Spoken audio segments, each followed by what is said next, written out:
გამარჯობათ მეგობრებო, ახის გავწერო კარგო ხალხო. იარაღის მოყვარულებო და ვისაც ბრძოლის ისტორია გაინტერესებს რა. მთელი ცხოვრება ბრძოლა უიძახიან, მაგრამ ფაქტიურად ეგეც არის რა. თუ ადამიანს არ ეძვის მიკრობებს ხო მაინც ბევრთვის რაღაცა გჭამს. მოკლედ, ჩავიწეროთ, ბატონი დავითი არ მახლია დღეს. ფეხბურთია წაბრძანებული, არა უშავს. ხანდახან ხელს მიშლის ხოლმე ესეთ რაღაცეებში. მაგრამ მაქსიმალურად მინდა რომ იყოს, მაგრამ არ არის არა უშავს.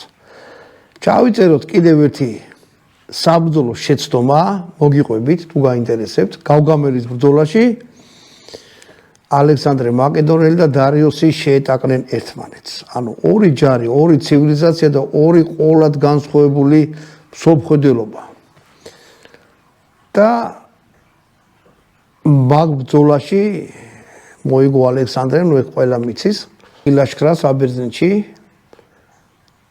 მთელი საბერძნეთი გადაწვა, გადმოწვა, მამამისიც იყო იქ მარათონის ომში წააგო, მაგრამ ნუ ეს სპარსელები ბერძნებს არ უსვენებენ. ეხლა მოვიდა ის დრო, რომ გაძლიერდნენ ბერძნები, კერძოდ მაკედონელები ჩრდილოეთ საბერძნეთში. და თავს დაესხენ უკვე სპარსეთის იმპერია. სპარსეთის იმპერია არ იყო მარტო სპარსეთი, რა იყო რა ძალიან ბევრი ხალხი, რა 250 ნაცია იყო გაერთიანებული, გადამული ერთმანეთზე. სატრაპები იყვნენ, ზოგი პირდაპირ იყო დამორჩილებული, ზოგი მოკავშირე, ანუ უშველებელი იმპერია იყო. ხო და აი 25 წლის ბიჭმა ალექსანდრემ გადაწყვიტა, რომ თავს დასწმოდა ამოდენა იმპერიას.